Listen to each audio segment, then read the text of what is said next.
correctly with the correct amount.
That very inspirational song is And I Thought of You by Joseph Stridor. Music inspires the soul and educates us, takes us on a journey of experiences. Joseph Stridor's timeless masterpieces have that certain magic that inspires everyone, and they deliver a powerful message to all mankind. Joseph will be coming out with his new album soon entitled Meanings Within Meanings Within Meanings, which will be available online for sale in December of 2009. Little Bird will be released in the summer of 2010.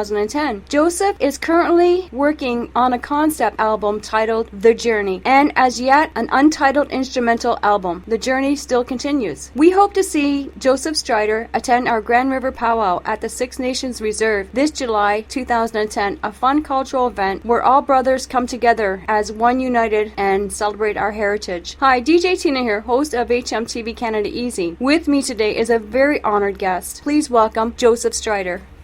Hi Joseph, wow, impressive biography. I really dig the blues, classical, rock style in your instrumental music. Can you tell us about your new album that will be released in 2009, Meanings Within Meanings Within Meanings, such as their song tracks and their themes? Well, hi Tina, thank you very much. And I didn't realize that was the style actually. I just kind of play what flows through me actually. But that's good, that's it. But I will say this, my genre, which I think I probably coined, is modern, indigenous, alternative.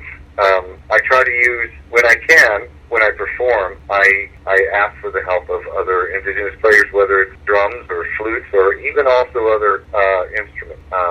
Anyway, of course, that's not apparent on my CD, but yes, meanings within meanings within meanings. That was actually recorded about 4 years ago, and I've just kind of been sitting on it, and I guess you could say that's my first endeavor, meanings within meanings. Let's see. The first track was actually written, the words were written by a friend of mine, Mr. Alex Brandt, and which he gave me the artistic license to, which is Full Moon Rising, and that's kind of a special song for me, and for Alex as well. Oh yeah, the second, Obsidian Order. I'm not sure if you had seen on my bio. I'm really interested in becoming someday a guitarist. I love guitar, and especially acoustic guitar. I like to be able to hear what's going on, and when I'm amplified and say distorted or what have you, I don't get the true feeling, of guitar.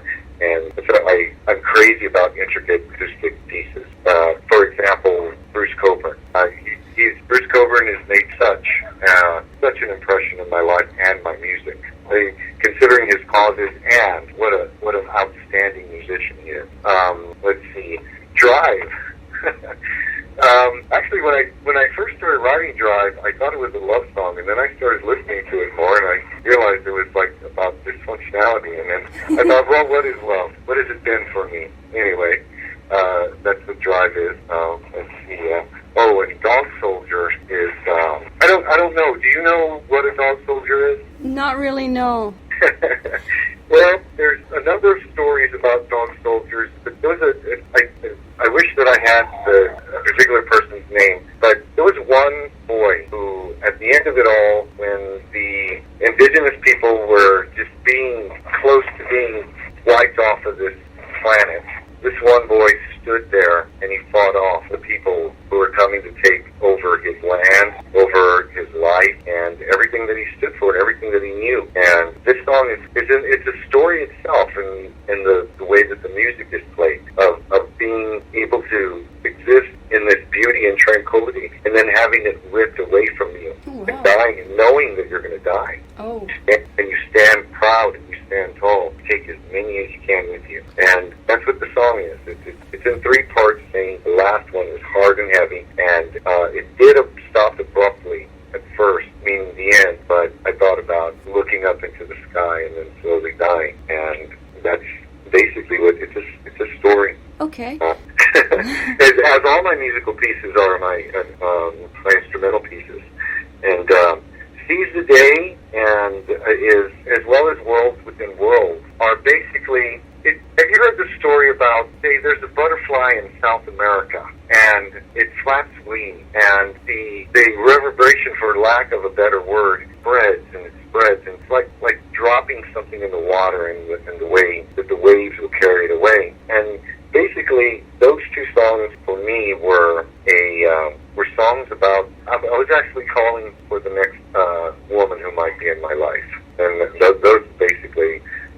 That type. I can't think of the proper word for that, but it was calling. I was putting it out there. This is what I'm looking for. Are you out there? And that's what those are about. And L7 is another instrumental piece that pieced together, and I actually got the title of that song by. I was tending a sacred fire in Manitoba for some friends of mine who were going to be going out on a Sundance, and I've been working with that piece for probably a year, and I was looking down at the fire, and it was in the middle of the night, and I was playing my guitar. I was actually living in a sweat lodge at the time, and I was moving the fire around, and I was looking down, and I was going, wow, what am I going to name this song? What am I going to name this song? All of a sudden, this puff of smoke comes out. All the smoke clears from over the cinders, and on the big chunk of wood that was in front of me, the letter L and the number 7 showed itself to me. Wow. And for me, that was the sign. That's what I'm naming this song. So it got to be named L7. The next one, The Brief Life of Stevie Ray Vaughan, of course, being from Texas originally, Stevie Ray Vaughan played an influential part in my life as a guitarist. And as I mentioned previously, I love phenomenal guitarists, which I don't think there's ever going to be another Stevie Ray Vaughan. I hope so, and that's my little tribute to Stevie Ray Vaughan. And I'm probably not the only person to say that. We miss you, man. Okay, I was going to ask you, what inspires and motivates you to write intense lyrics of soul-searching humanity, history, beliefs, and heritage? Well, Tina, I believe that it's so easy. There's one thing that this world needs to get, and it's so easy and it's so achievable, and it baffles me sometimes that it's not done, is that we need to survive as the humans that we are in this crazy society. We need one conscious. We need to all be fighting for the same thing, which is to be taking care of one another, to be loving one another, to be helping one another. Because the fact of the matter is, Tina, we all come from the same place, and we are all related. And my desire, my goal, my quest is to try and raise this consciousness in everyone. Because I don't believe there's any reason why we can't do it. As far as I know, and nobody told me any different when I was learning about what was going on in this universe, I don't think that we have any other relationship besides this one from our mother. And my belief is, and some people think I'm nuts, is that Earth is one spirit, and we are simply little, like a sun flare. We shoot up into the air, and we live, and then we go back. Where else do we go? We go back into our mother. We have to all be together. We have to be all one soul. That's my belief. And in order for this society to come together, that's the only possible way. We have to stop this madness that's happening. We have to stop this struggle and crazed desire for power. And I'm not seeing a lot of that, and it's not to say that it's not happening. And I just think that it's so important as savior to us. Do you feel there's too much competition in the world today for jobs, for power, for getting your name out there, or just for attention? Oh, are you kidding? Absolutely. Yeah, absolutely. It's crazy. You know, people are telling me, wow, you know, you're in this amount of time, you've done so much, and it looks like you're really getting up there, and you know, and more power to you. And thank them. I thank them because they're supporting me in the ways they support me. But you know, we got to think of this as a journey, and to enjoy it, make it a beautiful journey every step along the way. And besides that, what do we have anyway? We have moments. There's moments in terms of memory, moments that are going to have yet to come. And it kind of goes back to what I was saying before. All of these people stepping on one another, regardless of what the outcome is, it can't be good karmically, you know, for the world. It's certainly apparent that it's really bad karmically on a day-to-day basis. I see it all the time. And I walk by people and I can feel their fear and their anger. And for them to feel that to achieve money and power over some other people so that they can feel better about themselves, it doesn't compute. I mean, I see it logically, but it just doesn't compute to me. It makes for a very unproductive society, indeed. Mm-hmm. Yeah, absolutely. Do you write songs about nature and the worldly gifts Mother Nature brings with wildlife, and for humanity to respect the forest animals on the extinction list and help preserve them rather than humanity destroying them? You know what? This takes me back to the last question. Gandhi said something. You can judge a nation by the way it treats animals. That's scary. You know, when they have these slaughterhouses that are just quite inhumane. But even more so, again, about the one consciousness. If we can walk without fear and in love, then how could we not pass that on to our surroundings? How could we not want to take care of this only place we have to call home? This is the only world we have. And I believe that if we can all take care of one another, then it can't help but spread out into taking care of the land, taking care of what we eat, blessing and thanking what we eat, and not putting people in such horrible positions where they have to do horrible things in order to just survive. Well, I could go on and on about this subject forever. Yeah, I realize that. It's a very touchy subject. Where I live, anyway, you can hear the wolves howl at night. Oh, beautiful. And we get the odd deer running into the city once in a while. So up in Canada, we do preserve a lot of the wildlife here. We do protect it as well. But the one thing that's really, we're strongly really upset about over here is Sable Island, where the government's digging for oil, and there's horses on the island, and wildlife on Sable Island is endangered with the drilling and the oil. So there's a lot of Canadians upset about that. Oh, I would imagine. Hey, you're sounding like us over here. You know, I've been notified about something. I wish I could remember the name of it. There's a town in Linden, New Jersey right now that they're trying to fight a coal mining operation. And that's just really going to mess up everything. You know, the city of Linden is a little industrial area as it is. And yeah, they're really going to screw it up. And they have such a fight ahead of them, you know, because somebody, you know, nothing at all will be done if there's not money to be made out of it, you know? It just really ticks me off. Yeah, I know. It's not just like our area, but it goes on all over the world as well. Oh, yeah? Yeah. Absolutely. Yeah, for sure. That was just fresh on my mind because I was just speaking to someone about it earlier. Can you give us a little hint about your upcoming projects, Little Bird and The Journey? Little Bird. I'm working on a number of pieces. Actually, these pieces are more of a crossover pieces. My intention is still to stick with the base of being more earth-oriented and you know, down to earth. However, one of the main songs, which you may have heard, is Rush In, and I love that song. And as a matter of fact, that's another song that Mr. Alex Brand wrote and that gave me the artistic license to do. I've got a number of pieces. I don't know what I want to really give away on this one. There's a lot of stuff happening with it. We're close to completion. And one of the things that I'm really thrilled about it is the title song is, I think, about 43 seconds long.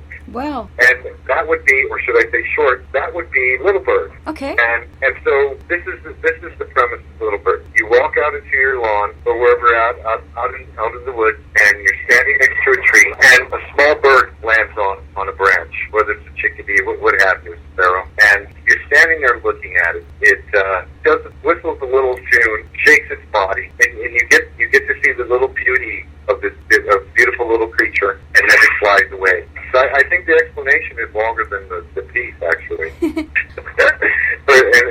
that's that. I've also got, which I will always have instrumental pieces, and within these instrumental pieces, I'm taking out my favorite one, which is really hard to do, and there's also going to be an instrumental album that I'll be putting out as well, just strictly instrument, guitar, and hopefully by that time I'll be working with some other people. You guys will be adding more instruments into it, but mainly, primarily, guitar, acoustic guitar. The journey is definitely about a piece. The premise for this is, how does one continue to walk without fear and to walk beauty despite all of the really, really horrible things that occur?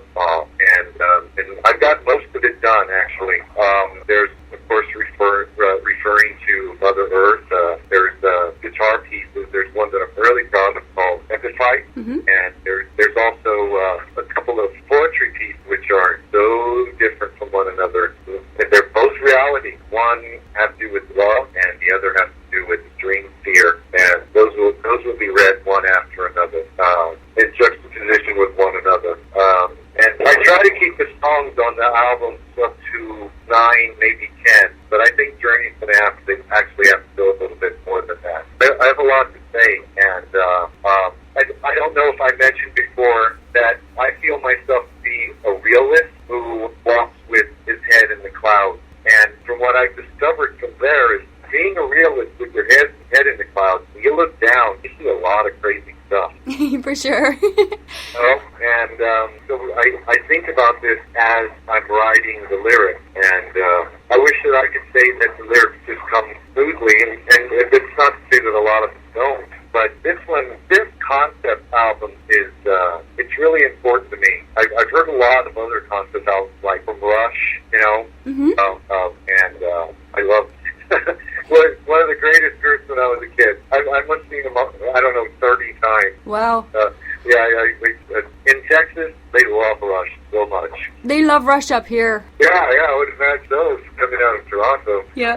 But it's really my first attempt at a concept album. Mm-hmm. And there's a lot of things on there. I have another guitar piece called Rapid Eye Movement, which I'll be screaming, "Wake up!" and I'll play this.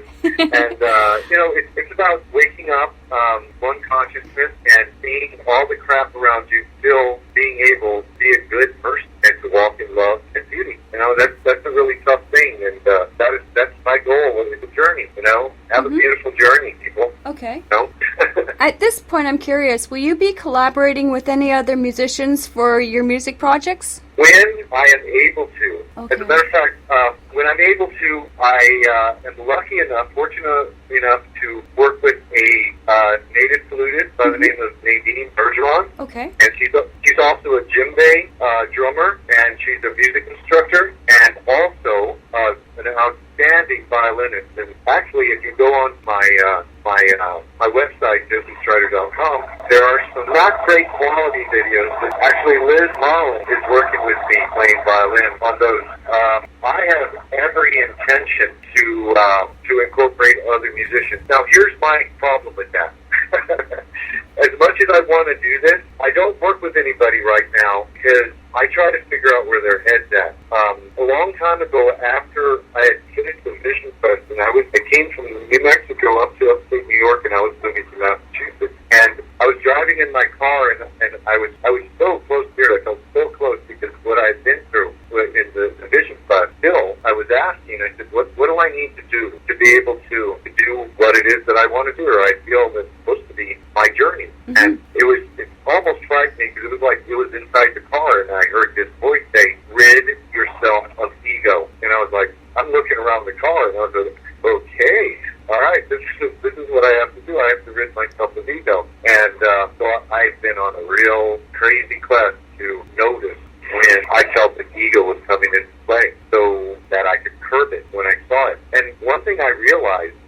more that I worked on it, and the more I paid attention, the easier it was for me to deal with it, see it. So, in choosing other musicians to work with, that's a very, very big part. Because as far as I'm concerned, I don't want the music to come out of anybody in any fear of anything. For me, I want the music to come out with love and no ego. I consider myself just a conduit. And when I play what's happening from me, the way that it comes out, I hear Spirit's voice. And who am I to put myself on some pedestal? I'm just an average human being, just like anyone else, but I put myself in a position to produce this art. And the lack of ego, or the desire to rid oneself of ego, that would play a major role in incorporating other musicians, which I would so love to do. I would love to. One of my dreams is to play a duet with Bruce Coburn.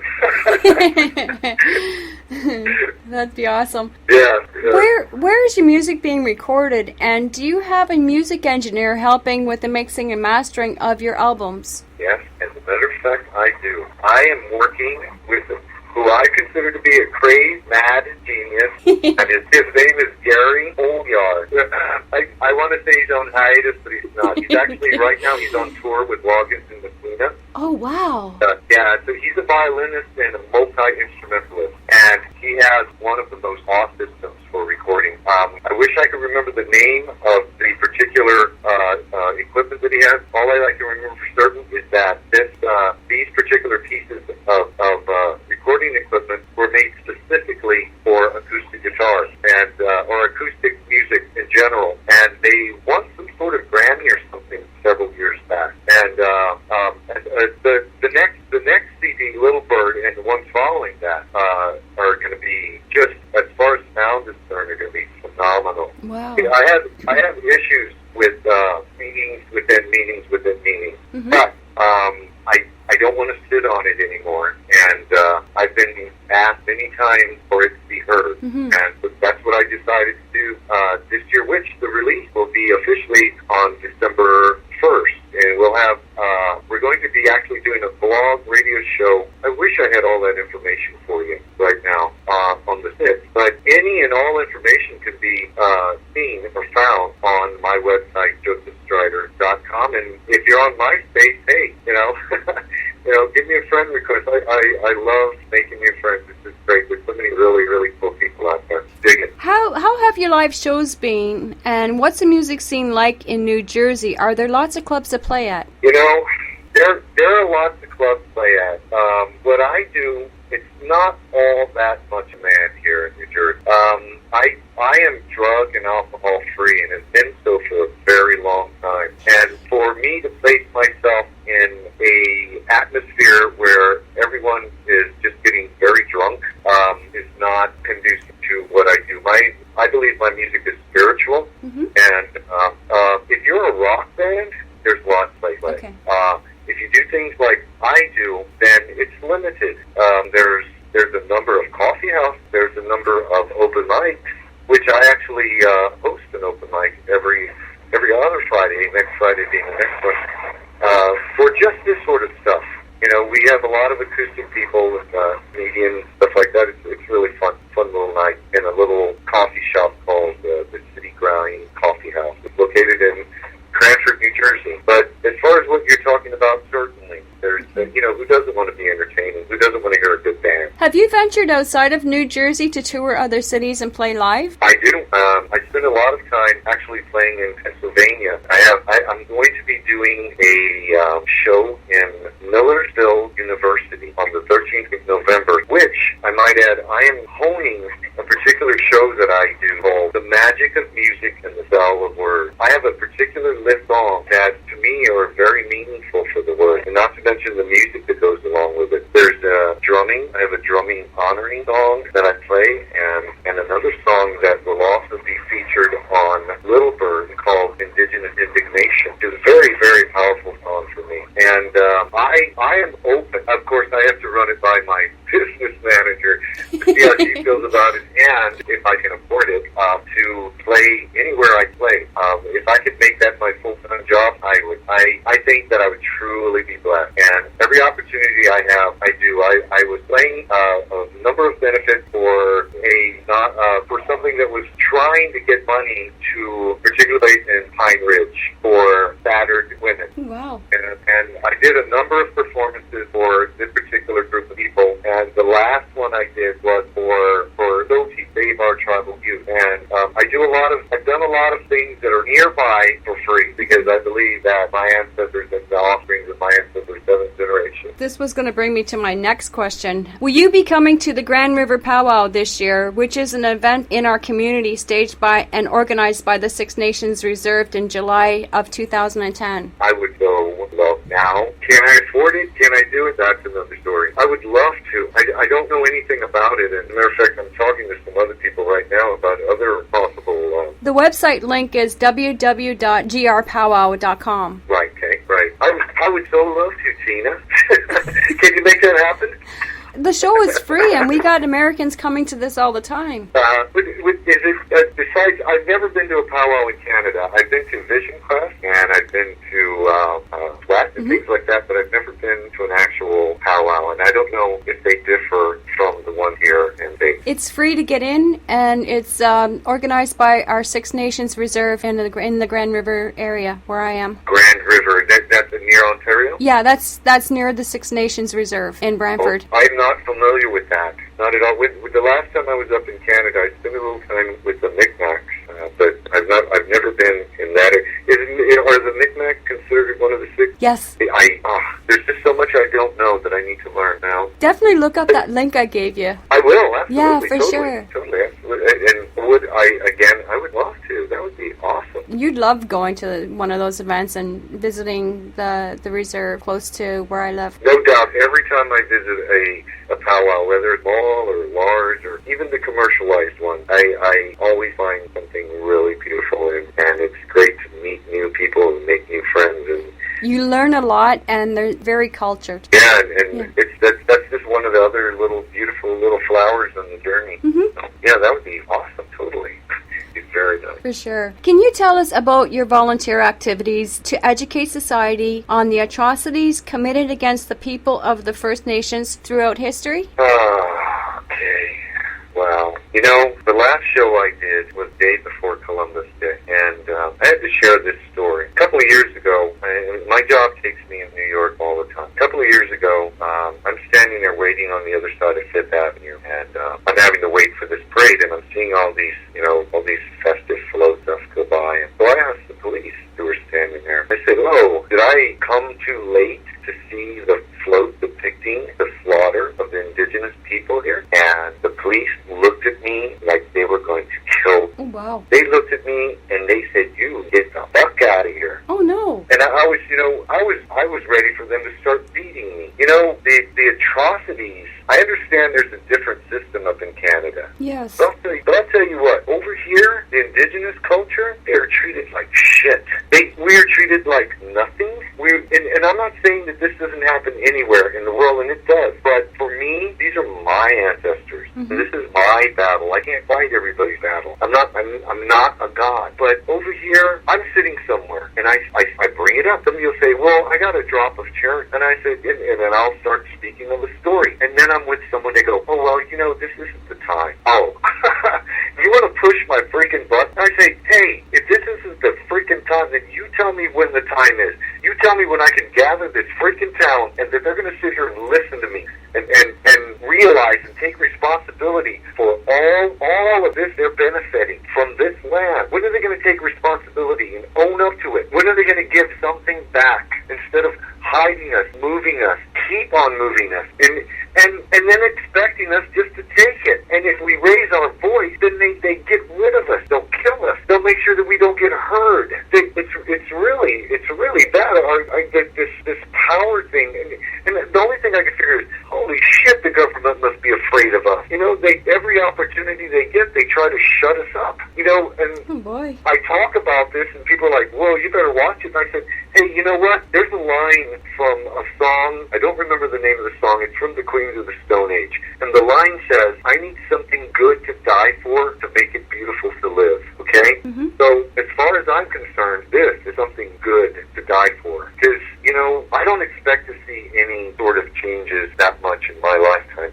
But I'll tell you what, the ones who are coming after me, I hope and I pray that what I do in my lifetime really affects and brings people to consciousness to realize that we are all related. And no matter your color skin or your race or your orientation or who you think is sexy, I don't care. That doesn't matter. What matters is that we take care of what we have. So much was given from the native population to the government that is now, that the government takes full responsibility for. They keep reaping all of these benefits from what was given and stolen from this entire nation and giving nothing back, and trying to make us feel like nothing. I have one question here. Do you pay taxes? Yes. Oh, okay. The Indians over here don't. I do. I follow all of the freaking laws that have been imposed on me, whether I care for them or not. And I don't do it out of fear. I do it out of morals and ethics so that I can live with myself. Like in Canada, if you have an Indian status card, you don't have to pay taxes. You're tax exempt. It doesn't matter over here. No, wow. Are you kidding? Government has so much money and says they don't. I mean, come on, they blew a freaking hole in the moon. What the hell was that for? I don't know. What the hell was that? You know how many people could have been fed and housed for that? Mm-hmm. What? Why? It just I don't understand. They obviously have ulterior motive, which they're not going to express to us. Of course, they believe that they should keep us dark fully, call us moldy or whatever they want to. Because you think about it. I mean, most officials, they're all loving and kissing hands and shaking babies. And then they get to their point of power, and then they think we are crap. Just eavesdrop on any congressman or any police or politician. Oh boy. They kiss everybody's ass. Once they get where they're at, we are a bane of their. And yeah, I'm sure it can't be any secret to you guys up there. This divided states over here. It's United States. No. There is no unity. No. It's not nice. No. It's not nice. They could paint any rosy picture they want, and of course the media. Mm-hmm. What are they going to be? What are they going to be displaying? They're run by the 1%. And I sure am not part of the 1%. I don't have billions of dollars, but I'll tell you what. If I did, What are some of the issues where history books lie? Oh, man. One of the things that really bothers me over here is that jerkwad, Chris Columbus, comes over here with his band of cutthroat murderers. I mean, he brings people over here who are probably going to be killed if they didn't get on his boat, right? They come over here, they get lost. They don't know where the hell they are. They're looking for the West Indies. They land here. We get named Indian. I don't like that. I'm indigenous. I'm part Apache. I'm Apache. I'm a human being. I'm not an Indian. I'm not from Pakistan, and I'm not from the West Indies. And believing that this guy would discover this land as if there was nothing here, and then and that Thanksgiving thing. Oh, give me a break. It's just they depict this as these two different people, these two cultures coming together, and everyone being kind and loving towards one another. That's bullshit. That's bullshit. The story that I've been handed down, and again, I wish I could remember exact names. These people come through Massachusetts, and they're settling, and there's all these natives over here who don't want them there. So the fighting begins. Another ship comes around, fully loaded, armed, and I wish I could remember that, Cap. What they do for this community of settlers is they go around killing every native they could find. Kill them. So in that way, they're opening up all of Massachusetts, right? Mm-hmm. And there's no more natives there. So what happens is that the people of the community say, thank you so much. This is a day of thanks. So what we're going to do for you is we're going to make you a huge dinner. We're going to have a great party, and we're going to call this Thanksgiving. Thank you for ridding us of the vermin that was here so that we could have this land. And I was raised my whole life, almost my whole life, well, a very good part of it, not knowing who I was. Because over here, and to some extent still, you don't want to be known as a native. That is bad. That's taboo. Those are savage. And that's the other thing. They're calling them bloody savages. That son of a bitch, and I know who I'm talking about. I'm not going to mention his name. He sends all brothers and sisters to kill people in other lands, all in the name of saving this country, to save our home, to save our food, to save our family. But here's the big deal.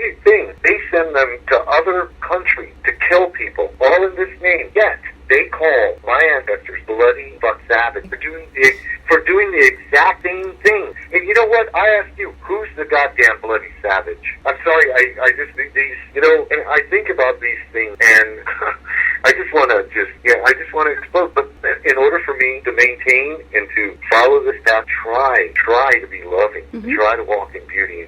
And I have to put on blinders so that I can do this and hope that along with me, the other voices will be heard louder and louder and louder and louder. There needs to be equality everywhere. And I'm not just talking here, but I can only start here. I can only do this. I'm only one person. Right. And, you know, and it means so much to me to feel that if and when I'm on my dying bed, that things are changing. You know, that I can feel the one consciousness happening. And I'm sorry if I got off of That's okay.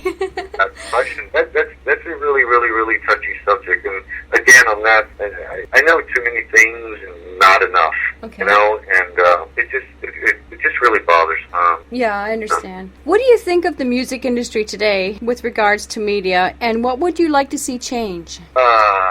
What would I like to change? You know, I think that it's good to be distracted every once in a while. You know, I myself, I love to sit down and watch Family Guy because it's nonsensical and it cracks me up. And I don't do that often. I don't watch television very much. But what I see in the media is that it's all, besides the fact of money, I mean, nothing's going to be done without getting money, but it's all for a distraction. Everybody's being distracted. Everybody's getting away from the spirit. I mean, hell, look at the movies. We're being taught that the woods are a scary, horrible place and you'll die there, you know? The media, wow. I call it, I'm actually working on a song called Media Critique, between mediocrity and media together. Yeah, it's hilarious. It's hilarious. I look at it, and one of my big problems is there's so many child stars. Yeah.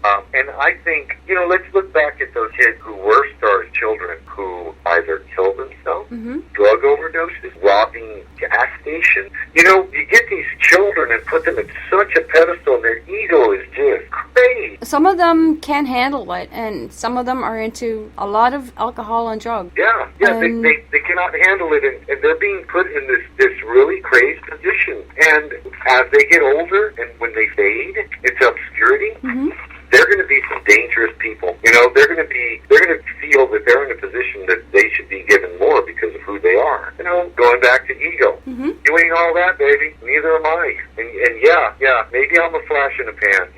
You know, maybe I am, but I know that you are, because those guys in the suit right now, they're looking at a new one to replace you. You know, it's Tina out of control. You know, all for the love of money and power. You know, it's just out of control. Yeah, that's true. To me, I don't want to be a millionaire. You know, I want to be able to play. That's the way I want to live my life. I want a little house in the woods. You know, I want to be able to play gigs. I want to work with musicians. That's all I want. That to me sounds like heaven. You know, and I don't want any paparazzi. You know, I don't need that crap. Right. Sometimes it's good to break away from the internet and just camp out in the woods with a tent and with the raccoons and start a fire and just get back to basics. That's lovely. Love that so much. I love smoke. Like I do as many sweat lodges as I can. And one of my favorite things is that afterwards and the next day, all I smell is smoke. Yeah. You know, all over my clothes and in my hair, and just it permeates everything. That's just the most beautiful thing. It's so simple and it's so powerful. Yep, it is. It's a really, really great experience. And anybody who hasn't done a sweat lodge, go find yourself a good person and go do one. And they're awesome. And sometimes, like, you get out in the country and you have like campfires and bush parties, and they're even more fun. Yeah, and then also for me, it's like don't do drugs, don't do alcohol, and be aware. Be aware. You see look at the colors on the trees.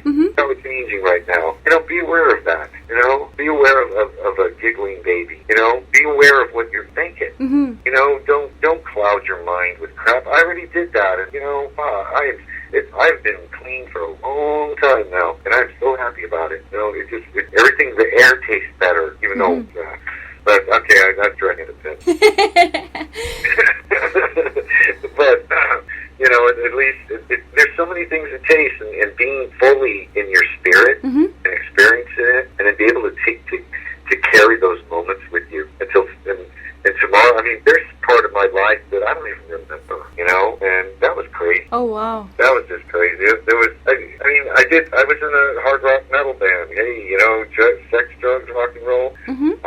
Absolutely. It was crazy, and I'll tell you what, I'm doing it this time, and there ain't none of that going to be happening. Not around me. Okay, so what advice do you have for young musicians entering the music scene today? Oh, my advice is to play, do what it is that you're going to do, whether it's painting or music or what have you. Do it with love. Do not incorporate fear. Always do it with love. Remove your ego. Accept the fact that you are just another simple organism over here, and you have been gifted. Everybody has a gift. Be kind. Be gentle. Love yourself. Love yourself. Be truthful to yourself always. Never, ever screw somebody over for your gain. And don't take anybody's crap. Be upfront, totally honest with yourself, and totally honest with them. Whoever you're dealing with. The only thing, though, the best thing that's going to come out of honest, more honest. Mainly, don't work with your ego. That's going to piss a lot of people off. Right. Yep, it doesn't make good bedfellows. I don't care what anybody says about it. Because you start doing that, then you're going to have to start matching other people's ego. And that's not, that doesn't turn out pretty. I mean, look around. No, because when a person tells lies or talks crap about you, then they have to live in their world of lies and tell more lies. And they don't look pretty after a while. Yep, be yourself. Be yourself. And, if you can do it in love and do it in walk in beauty and love, what does it matter if you reach that big idea in your mind? The journey. Mm-hmm. It's a beautiful journey. That's what I have to say to them. Make it a beautiful, loving, trust-giving journey. Oh, there's another song I have, the giving song. That'll be on there as well. What I love about the fall is that even in the wintertime, we got trails along the Grand River that, we could just break away from the computer and just go along the trails. And I like to get lost in my artwork at least once. That's what this reminds me of, what you had just said. Love to get lost in my artwork just at least once or twice a week to go on these trails and just to get away from everything and just be with Mother Nature. It's awesome. It's great. We got tons of beautiful trails here in Cambridge. They just stretch out for miles right through to Brantford. Beautiful. Yeah. Okay, so before we wrap up our interview, do you have anything to say to fans and friends? Fans and friends. Mm-hmm.